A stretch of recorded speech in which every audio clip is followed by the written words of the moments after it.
What's up? Hello, everybody. Welcome to a very, very special edition of Roll Pod. It's the bye week, so I thought no better to have someone on to kind of get a recruiting reset. Have you seen on Bama247 a bye week big board reset, both on offense and on defense that I posted?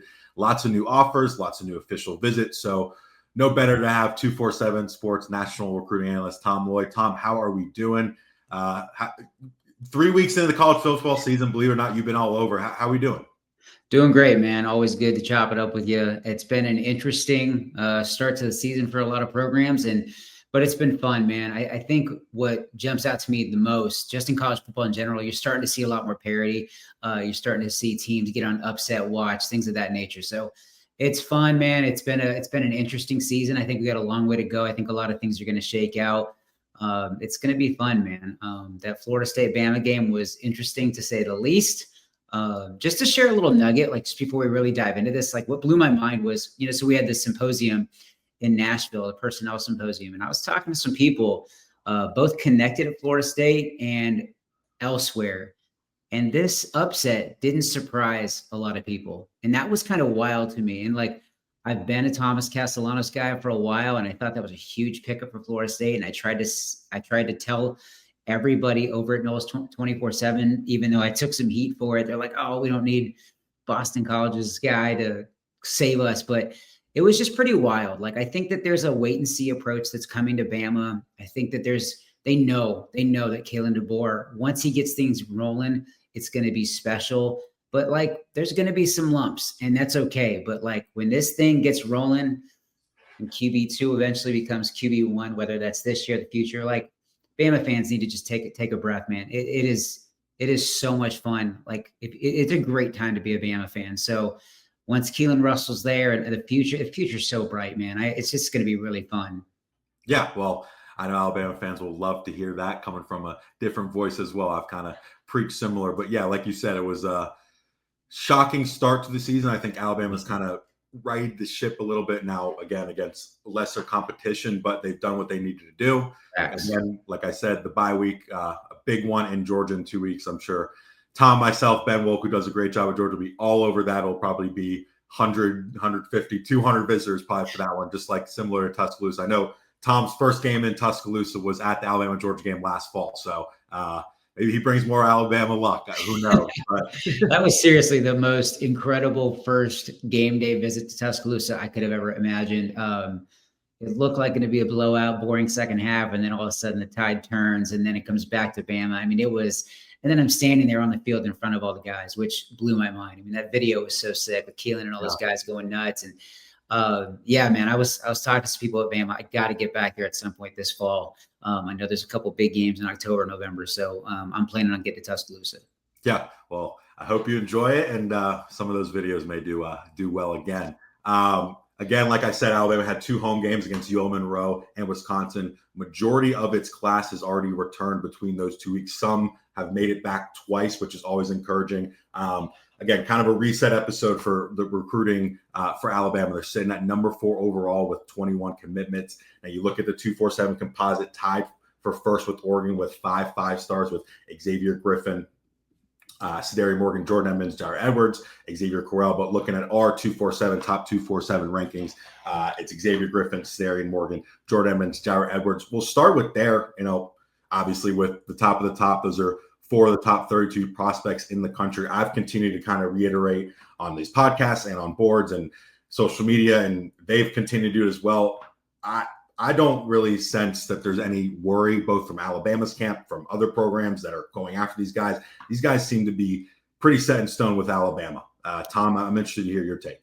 I couldn't agree more. And really, like, you just kind of look, first of all, the class as a whole. Number 4, obviously, it's easy to say it's a great class, and Kalen DeBoer and his staff, Jatavis Sanders, Aaron Hodges, the guys that do things behind the scenes, Courtney Morgan, they are so buttoned up. They're doing a great job right now. But as a whole, man, I love this class. I think they are loaded from top to bottom.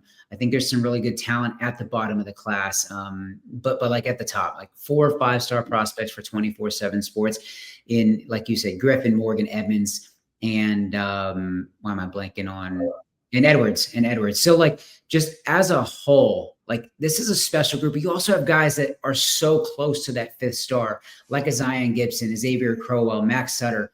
And like I'm a huge Max Sutter fan. I think that when push comes to shove, if we look ahead 3 to 4 years, like if he's a guy that is talked about as a potential day one draft pick at tight end, I'm not going to be shocked. Like I'm a huge Max Sutter fan. I do want to say, keep an eye on Ohio State. They are working. Yep. They're still working hard. If he honestly gets back to Columbus at some point for a visit, I wouldn't be shocked. So just, keep that in mind. Alabama still has some work to do to keep this class together. But again, all in all, I don't think that there's a lot of guys that are looking around. I don't have many guys on flip watch. I don't think you do either. So again, tremendous class. The future is very bright. I've said it. I could say it a million times. I mean, when you pair the 25 class, that's really what I like to do is pair two classes back to back. Yeah. 25 and 2026, man. It's unbelievable the job they did. Yeah, absolutely. And obviously we can go on and on about the 5 stars and how you guys feel about them, how the 247 scouting team does such a great job about them. But I want to talk about a little bit about the quarterbacks as well. Obviously, you and I have covered this for a long time, even dating back to last cycles. What's Alabama going to do? And then they get Keelan Russell on campus, and he, flips, and the rest is history. Yeah. You fast forward to this cycle, and what is the staff going to do to follow up Keelan? And kind of not many names emerge. You get Derek Zammit that emerged, and he commits to Washington, and it's kind of like, what's going on? And fast forward now, I'm talking to you on September 18th, and they've got Jet Tamal, who's a Elite 11 finalist, who I believe you really love. You saw Taden Kawa, who's a 6'5", 240+ pound guy. Talked to Andrew Ivins, talked to Hudson, talked to you as well before. Seems like Alabama couldn't have done a better job at the recruiting standpoint coming off of Keelan. Tom? I'm a big Jet Tamala fan, but there may not be a bigger Jet Tamala fan than our director of scouting, Andrew Ivins. I mean, what we saw from him at the Elite 11, and this is why I love my job, is because we get around these kids, you get to know them, especially in that type of setting where you actually get some quality time with these people, and you kind of get to know how they're wired. What Jet Tamala is different, and I kind of got that vibe in Nashville at the Elite 11 that he earned his Elite 11 finals invite. He's different. He's not a big rah-rah smiley. He's all about his business, man. And I touched base. I wrote a big story about the top 247 guys. Who's still reaching out to them? Who are they still talking to? Tamala's all in with Alabama. I want to make that very clear. He didn't give me any other teams.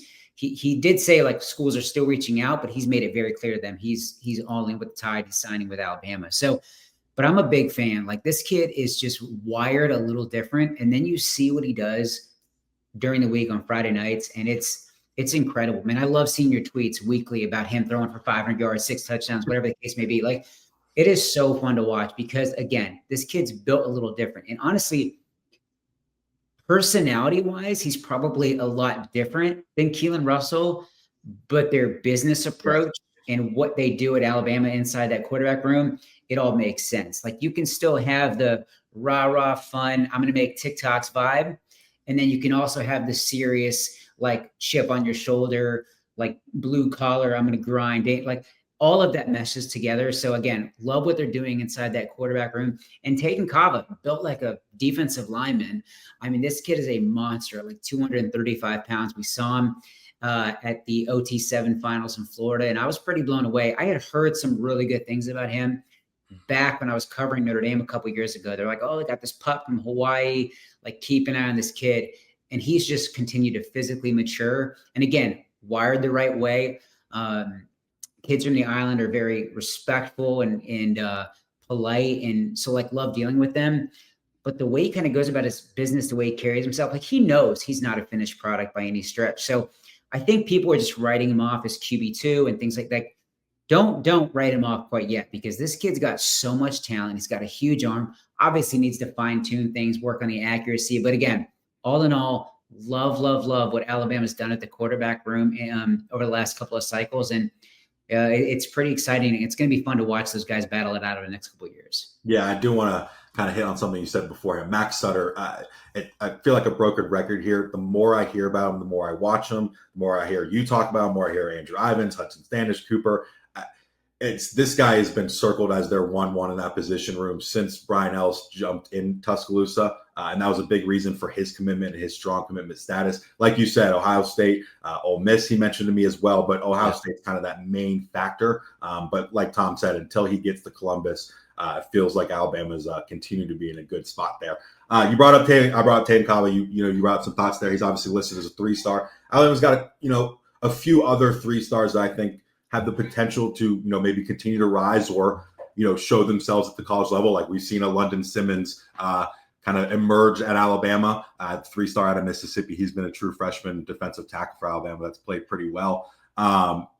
Any guys that may be lower in that class that you're particularly higher on that you think Alabama did good about getting their main guys and then filling the holes? Particularly kind of Owen Cable, Cabell, however you want to pronounce it, sticks out to me. I like Zay Hall, but interested to kind of hear your thoughts. Yeah, I mean, first of all, I'm glad you brought him up. London Simmons is an absolute. He is going to be.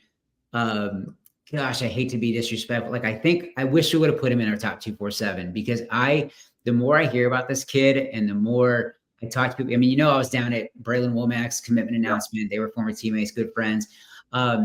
Look, it wasn't always the cleanest when he got to Alabama. There were some bumps in the road. There were some lumps.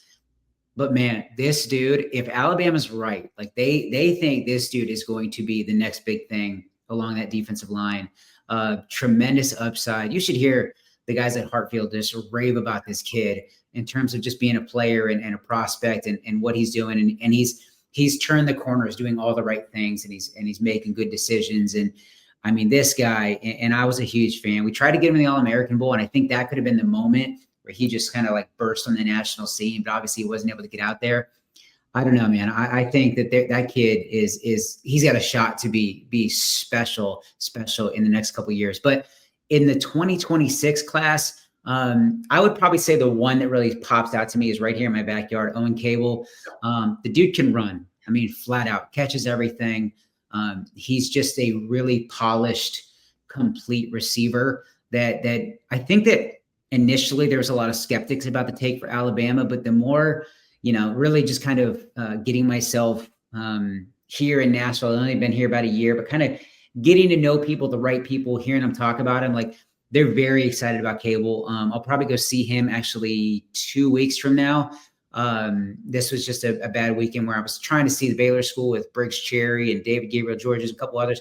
They're actually back in Nashville, so I'm going to go see them Friday night. But I need to go see him in person. I need to really get a good eval on him. But again, really good player. I think he's a guy that was a really nice win. But like, it's not all, roses. I mean, I think there's some guys in this class that, like a Brian Williams, receiver out of Florida. When he steps on the field, you're like, oh my goodness, like Julio Jones type vibes, like bigger than everybody, stronger than everybody, looks like $1 million. I want to see him start playing like that. And that's my thing. Like, I think that there's some patience. And again, he's going to be coached up extremely well. One of the top receiver coaches in America there in Tuscaloosa. So I think that there's going to be some time for Brian Williams, but again, the clay is there. You can mold it. You can turn him into a monster. The light just needs to kind of come on. You want to see some growth there. But again, top to bottom, I mean, this class is really, really special headed to Tuscaloosa. Yeah, and final bow on London Simmons. I know you're very close with Braylon Womack and just how great he's been, and just he's one of the best. I remember him talking to him in the All-American Bowl. I did a whole story about how he was telling me about how London Simmons was going to play as a freshman. I had Mr. Womack hitting me up the other day saying, tell Alabama thank you for me for pushing London on him. So that's just, I had to put that out there. It's a great family, and maybe Braylon will be on the scouting team after his NFL career is done. Who knows? But all great thoughts here. I do want to bring up the defensive line. That's been a big topic for Alabama for many, many years. It's a big topic now. We brought up London Simmons. We've seen how a summer enrollee had to be thrown into the fire, and it's working out well. But you can never have too many defensive linemen. Alabama's off, pretty good start. They got Nolan Wilson, Jamarian Matthews, Kamarian Johnson, and J.J. Finch in the fold. That's 4. If you ask an Alabama fan, they'd like to have 8 more, 12 more. That's just not realistic. I do want to start with the guys in the class before we, move on to some potential flip targets that we've seen. I think we both can maybe agree that Jamarian Matthews, Kamarian Johnson, those guys have both publicly shut things down. Still some schools going after him, but I would be very, very much shocked if those two don't end up at Alabama in December. Two guys that I've been watching a little bit more closely and I've noted as well, and I believe you are as well. Nolan Wilson, top 100, or I believe just outside the top 100 defensive lineman, 4-star, going to be back in Miami this weekend for the Florida game. Miami was the last to host him for an official visit this summer, and a lot of buzz around the Hurricanes, but it was Alabama that beat out the Hurricanes and a couple others in the end. It was that first ever offer, that relationship with Freddie Roach that's continued to hold on. But Tom, this guy is the top talent. He's a defensive lineman, and he's going to see along with pretty much every recruit in the country, but is going to Coral Gables. What are your thoughts there? I mean, just to be very clear, like you said it best, he did choose Alabama over Miami once. So everybody freaking out, like just, temper everything, temper your emotions at this point. These guys are still enjoying their process. Alabama hasn't told him like, shut down your process or you're out of the class. Like they understand big boy recruiting. When you recruit at an elite level and you're recruiting top prospects in the country, you know that there's going to be some battles that go all the way to signing day. And honestly, Nolan Wilson might be one of those. So Miami is still working extremely hard. He nearly visited Miami for the Notre Dame game for that season opener, but plans fell through. But he's visiting this weekend, like you said, just about every other player in the country, including like just about every top receiver in America. When I was looking at what Gabby Arudi was working on over at Canes 24/7. So look, this visit is absolutely something to watch. Miami has a ton of buzz right now. The defensive line is having a ton of success. Jason Taylor and those guys have it rolling when it comes to defensive linemen, and they have a history of success. So I get the sense that Nolan Wilson is extremely interested in Miami, just like they are of him. But again, he committed to Alabama for a variety of reasons. Nothing has really changed. They're still in a national championship run. They're still pushing to make the playoffs, all that kind of stuff. Like nothing is out of the question. Nothing has changed. Not even like drastically, slightly, nothing has changed from when he picked Alabama. So they need to get him back on campus. It's going to happen. I think at this point, you just need to let it play out. Again, I wouldn't put him on flip watch by any stretch. But again, when it comes to Miami, there's, they do a great job when it comes to recruiting, pushing all the right buttons. NIL is completely buttoned up. So be fearful. But again, I wouldn't be like, okay, it's a slam dunk. We need to start focusing on other guys. Yeah. To your point too, it's a good game. It's one that he kind of hinted at that he was going to be going for a couple months. He wanted to get back down to Miami. He was at Alabama for the UL Monroe opener. I expect him back as well. So to kind of wrap up there, JJ Finch is another one out in Indy. Quieter prospect, and now he committed to Alabama during FBU camp. I think a couple people maybe scratched their head a little bit at the take, but you talk to Andrew Ivins, you talk to yourself, talk to Hudson. There's a lot to like there. Miami is still going after him. Tennessee, LSU, I believe Purdue as well. Any insight you could offer there? He's really he's really on the quieter side. Yeah, I think what was interesting to me, just kind of looking at it from an outside perspective, why are you announcing an offer from Colorado? Like that one kind of like threw me off a little bit. Like, so just kind of looking at it from like a skeptic, like he announces an offer and the Colorado's obviously heard enough from him to make them think extending an offer is worth their time. So maybe they're like, hey, would you want to take a visit? And he said, sure, I would think about it or something like that. All right, we're going to offer you a scholarship. Like, I just, something like gives me a little bit of pause there. But again, I expect him back at Alabama for the Tennessee game. I'm not sure Alabama's got too much to worry about. I mean, the kid, he lights up when he talks about Alabama, might just be enjoying the process a little bit, which he is more than deserving of. I think that's where I think the fans get a little worked up when these guys talk about visiting other schools or talking about other schools recruiting him or announcing offers. In the end, these guys have this luxury of having a bunch of schools chasing them. And if I happen to mention like Colorado, or I'm literally just throwing it out there, like a Notre Dame or Auburn are offering me or making a run at me, it might boost my stock. It might boost my value. It might put more money in my pocket. So yes, it's a game that they have the right to play. It's kind of all part of it. I mean, it's like, let's look at Nolan Wilson. You're telling me that if he's going to Miami and he's getting X amount of dollars to go to Bama and Miami says, oh, we can double that. Well, he comes back to Alabama and be like, hey guys, like, what am I supposed to do? They're offering me double. And Bama's like, okay, we can get close, maybe not to that number. He's like, all right, I'll stick with Bama. So like, again, it's a business. It is not what it used to be where, hey, we have great academics, great football. We're going to give you a $4,000 stipend per month and we'll cover your books. It's not the old days anymore. So it's a business. It's going to be treated as such.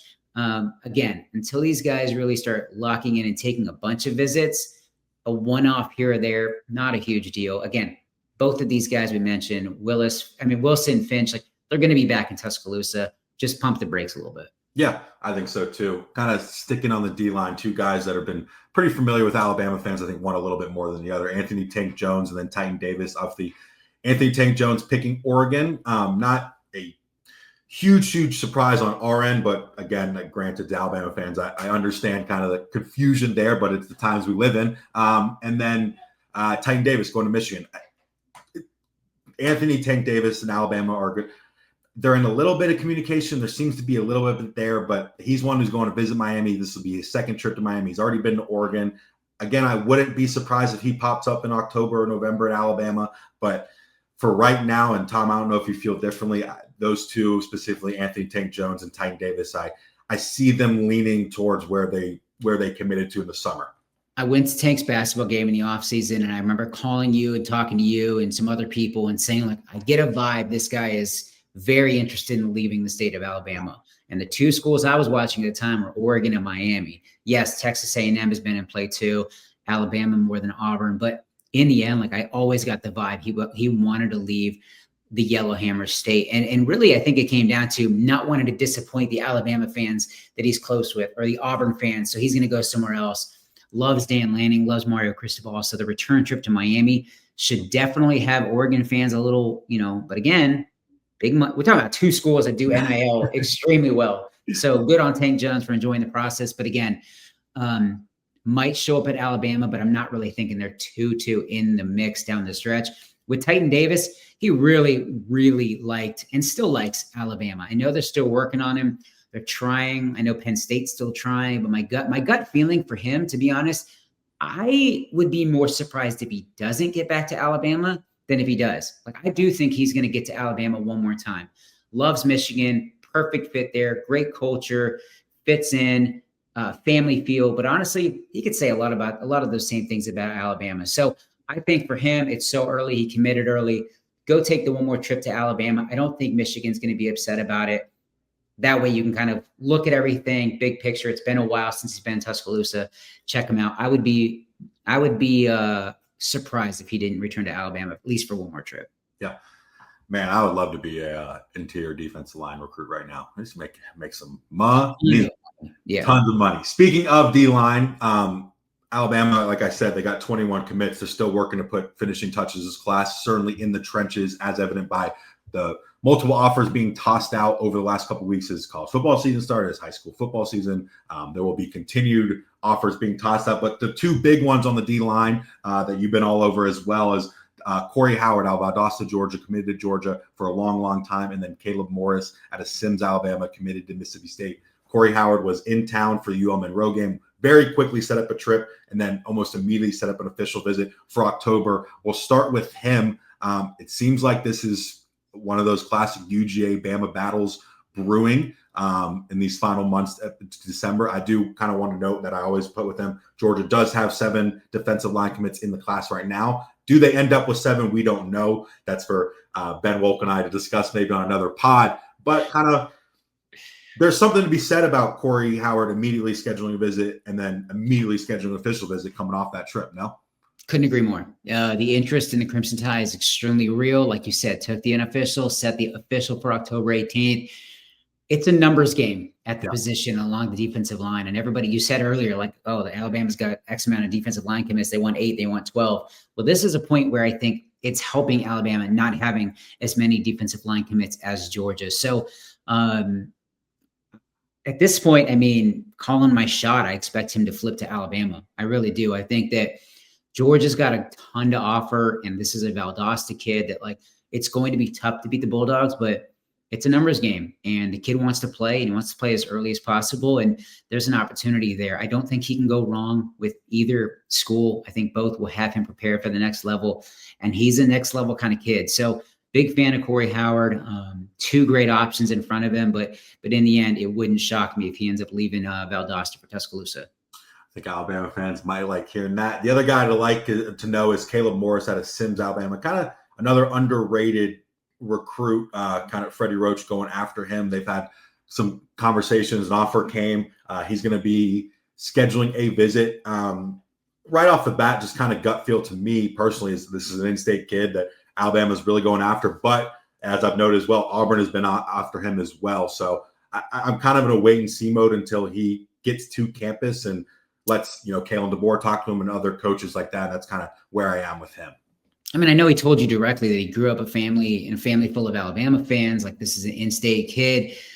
When you really look at it, it seems more like a when rather than if, like he's going to flip, because I don't know, just it all points to Alabama. So as long as they play this right and do the right things, don't slow play him, push for him, give him the green light, I think he's going to end up in the class. Like, I think he'll flip from Mississippi State.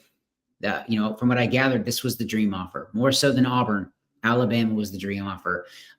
He told me actually this morning when I was just kind of doing some prep work that he's likely going to be there on October 18th for the Tennessee game. So look, again, I don't know if it's a when versus if situation, but in the end, if I was putting a crystal ball pick in, I would assume Caleb Morris lands with Alabama. I just think there's too many signs that point towards it happening. Yeah, absolutely. Well, two more for you, and then we will wrap it up. This has been awesome. Kamari Bing out of St. Francis Academy. Obviously, if that sounds familiar, it should.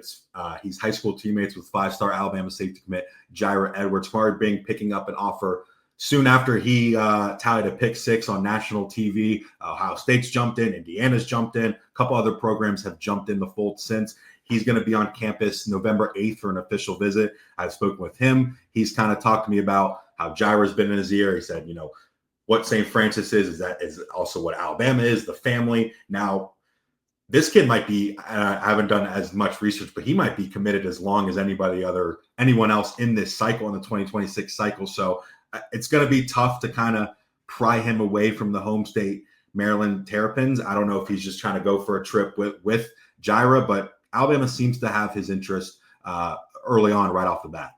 And it doesn't help. It doesn't hurt. Maryland's off to a 3-0 start. But look, you're only going to play so many Florida Atlantic, Towson's, and Northern Illinois. Like, it's the meat of the schedule is about to heat up. So you got Wisconsin. I'm trying to look here. You got Washington, Nebraska, UCLA, Indiana. I mean, it's not going to be as easy for Maryland on paper. So again, it looks like a great start, and that's awesome. But Maryland cannot afford to lose this kid. It's just that simple. But again, they have to win football games for that to matter, because there's a lot of kids that are taking a wait and see approach to see how Maryland does, to see if Loxley's job's in jeopardy if they struggle down the stretch or mid-season. So I think that's really the only thing that'll impact this. Like, if they end up having a solid season at Maryland, I know they're going to take care of this kid financially. So it all signs point toward Maryland keeping him in the class as long as there's no coaching turnover and as long as they don't mess this thing up. So Baltimore St. Francis kid, he should go to Maryland if they're doing all the right things. But again, got the official visit lined up for November 8th. He's going to be at Alabama. Jaira Edwards' teammate, like you mentioned. So again, Maryland shouldn't let him leave home, but they shouldn't have let Edwards leave home either. So it'll be Alabama's the one school that I'm really, really keeping an eye on. I think they have a lot of buzz right now when it comes to him over any other school. But again, I really think it's just going to come down to how Maryland does this fall. Yeah, couldn't agree more. To wrap it up, on the other side of the ball in the trenches, Alabama offered kind of late to the party, so to speak, compared to some other SEC schools set to host them. But Jared Dowdy out of Atlanta, Georgia, Banneker High School, 6'6", 300 pounds. This is a 3-star prospect, but fast rising at Missouri, Auburn, Georgia, set to host him on official visits coming off his decommitment from Georgia State. Alabama, like I said, jumps in the fold. He's going to be on campus twice, both for an unofficial and official visit over the next 2 months. So for him too, again, it kind of goes back to right off the bat, scheduling multiple visits. I was speaking with Ben Wolk. I speak with a couple other people as well. There's some Alabama ties. I believe his mother's side is from Alabama. So there's some Alabama ties, anytime there is some kind of connection to that, it kind of lights up in my head a little bit. So again, I know Alabama's kind of a little bit later to the party, but Alabama certainly needs an offensive tackle, wants an offensive tackle. Tom, what's kind of your gauge here? Is it one of those where you're kind of taking a step back because he's almost a new recruit now? Yeah, it's a good point. And you talk about the Alabama ties, like it makes me think of Xavier Griffin, like right. Whereas everybody was like, oh, a Georgia kid, but not really, like not really. So there are some ties, obviously, for Alabama that may work in their favor. And that's a great way to look at it. Like take a step back, brand new recruit. I mean, that's really what it is for him. You know, shout out to Georgia State for the early eval. Great job. Just it's not going to work out for you. So tough sledding there. But I asked some people at Alabama about like remaining targets in 2026, and this was the kid that they were so fired up about. Violent, moves well, advanced technique, like a kid that's just like going to skyrocket. If they see, you know, if he's the type of kid that they and many others already see. Alabama, Georgia, Missouri, Auburn, all over him. But again, the Bulldogs want him bad. The Crimson Tide want him bad. So he's going to take multiple official visits. He's going to one thing I did that stood out to me a little bit, which makes me think like Georgia might be tough to beat, especially the fact that he was committed to Georgia State. Like he wants to put on for his family, big family guy, wants to put on for his home. So I do think the Bulldogs, as long as they continue to push, because I was told like they want him, they'll greenlight his commitment at any time. Watch out for Georgia. But again, you get up to Alabama, you get around the coaching staff, you get around the players, you see if you're fit. And if you are, I mean, Alabama has as good a shot at it as any. It's not like we're talking about across the country to go to Alabama. So I think they are the ones that has the biggest shot to pull him from the Peach State. But right now, I mean, I would probably just guess that Georgia does the best job of keeping him home. They're gonna do what they can. But man, we talked about the money. We talked about like what a crazy month or two for this kid compared to like where it was maybe a year or so ago. Like what a cool story. Like maybe it's something we should probably dig in a little bit more just to be like, what was this like when you started racking up these offers? But very cool to be a kid that's committed to Georgia State, and then all of a sudden Georgia and Alabama are the ones drooling over you. So it's pretty cool. I know it's not a same timeline, but it was kind of similar in the sense of Chris Booker. I mean, he committed, kind of underrated, and Florida, Georgia, every other school was in on him from the right after that. And I was talking with him. I was talking with coach. It was like he doesn't even realize like the type of prospect he is, and I'll say how much he's worth. I mean, Jared, hopefully he does. I mean, congratulations to him. I mean, he's a whole new prospect. He's got a whole new kind of life ahead of him for all these top tier SEC programs going after him. But that is a little over the 30-minute mark of our recruiting reset, a loaded show. Tom, anything else to kind of wrap us up? If nothing, that's also great info. We'll get this out very, very soon. Yeah, not much, man. Like I said, I really hope Alabama fans understand like that they're in a really good spot moving forward. I know the Florida State loss was a bummer, but like Ty Simpson's got it rolling again. The confidence is there. Everybody I talked to around him, Nashville kid, like everybody raves about him, says he's wired the right way, saying he's doing all the right things. And then Keelan's just waiting in the wings. So very excited about what they're going to do. It's funny, the Florida State game happened, and then everyone's like, oh, Auburn. I got Auburn in this matchup in the Iron Bowl, this and that. And then all of a sudden, Alabama just rolls it up, even on a lesser opponent. And everybody's like, all right, maybe Alabama's pretty good. And like, I don't know. I think this is a playoff team. I'm excited about them, and I think they're gonna do some damage. And you know what? If people want to go sleeping on Kalen DeBoer and his offense and what they're doing on both sides of the ball, then let them, because I think Alabama has a shot to have a really, really good season. Yeah, well, like Tom, you guys know how I feel about Ty. Tom just made his feelings known about Ty, but you also know how we feel about Keelan. So when Keelan does get that official call up, Tom will surely be on this podcast. And final note for you: Alabama does play at Georgia in 2 weeks. Jordan Edmonds will be there, confirmed multiple times. He's going to watch football. These kids love watching college football. So when you see him post in Athens, do not come on over to Bama2, or actually no, come over to Bama247, and I'll send you a link to this YouTube show. Thank you, guys. It'll be available on YouTube, Apple Podcasts, Spotify, and wherever else you watch your podcasts.